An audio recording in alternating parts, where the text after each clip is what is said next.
So we're recording this in late June 2026. We're in the UK.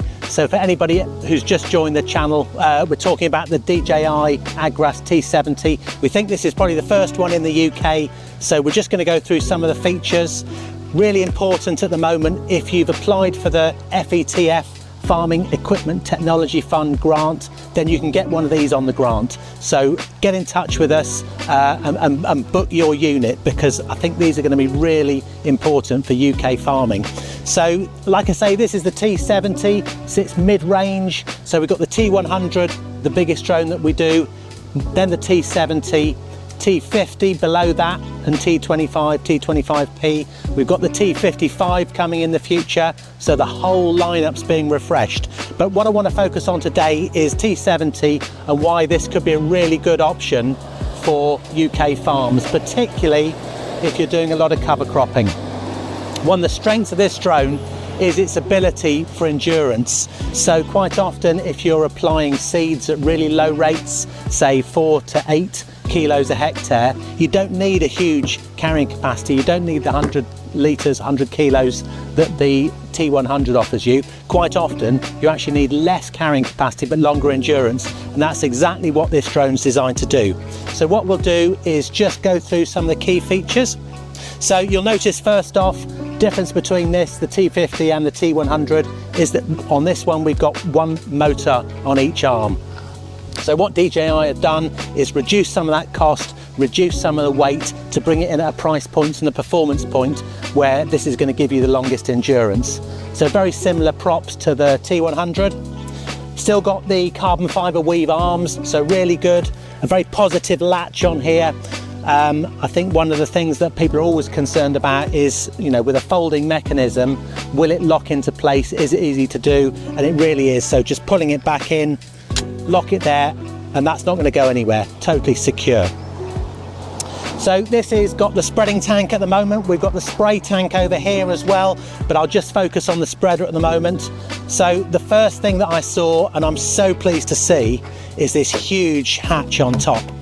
So if you are, say, spreading urea or any of the, you know, the products that are going to need a lot of material, actually being able to put a big nozzle in here, fill it from the top, fill it right the way up really quickly is really going to speed up your workflow. So great to see this. Inside, we've got the auger at the bottom. So this is a real upgrade for DJI. Moving to the auger and spinning disc system. So with this, there's interchangeable augers. We can have different sizes for different rates, different seed sizes, so that you've got full control over what you're delivering.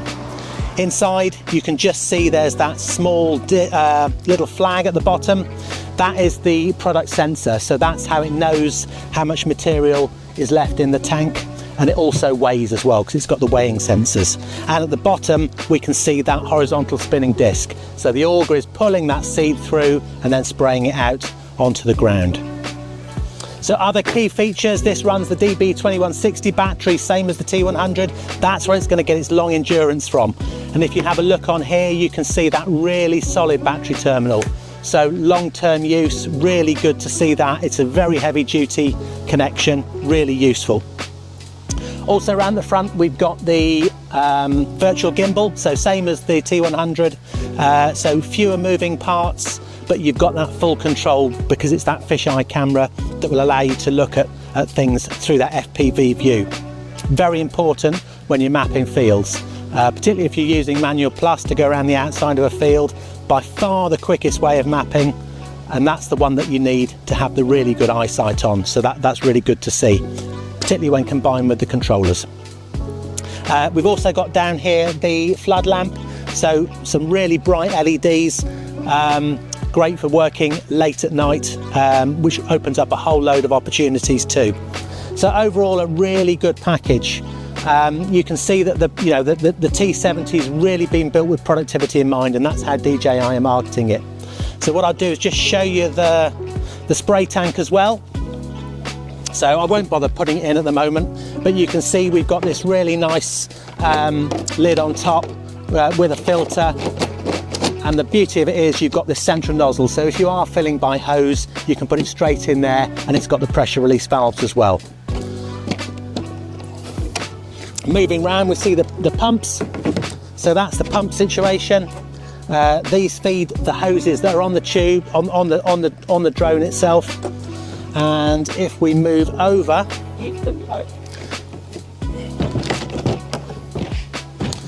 we can see that the product is taken through the arm and then distributed by these CDAs. So it's the spinning disc, and that's where you get all your control from. So on the handset, you can alter your droplet size, which tells you how much product you're going to put down per hectare, and then that will again inform your swath width as well. So based on your height, speed, swath width, and speed of your spinning disc.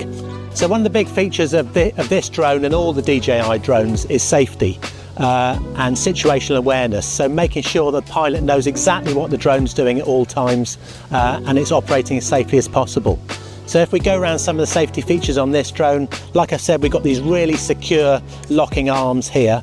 But then on the electronic side, we've got this radar. So we've got radar at the front, and then we've got vision sensors all the way around. So these cameras that are able to inform the pilot exactly what's going on.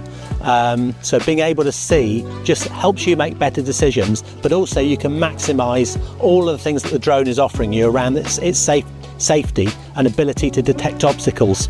So like I said before, we've got the virtual gimbal here, and we've got the radar at the back as well. So it's giving you that really good 360-degree coverage for obstacle detection, so important.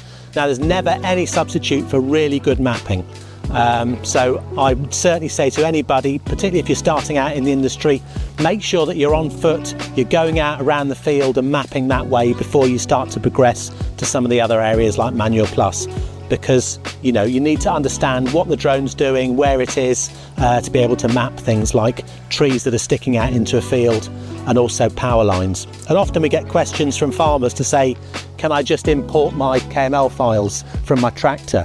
And the answer is always, well, yes, you can, but with a drone, we're going to be worried about different things. So the tractor's not so worried about the branch that's growing into the field, but that's where a competent drone operator is looking and saying, well, there's something I need to be aware of, but I need to put a barrier around that to protect the drone and make it a safe operation. Remember, the T70 runs the 2160 battery, which is the same as the T100. So it's this here. So really nice mechanism. So just pulling up releases the latches. There isn't a second operation you've got to do. It is a lump, I'm not going to lie. So it weighs a few kilos, but it's packing a hell of a lot of power.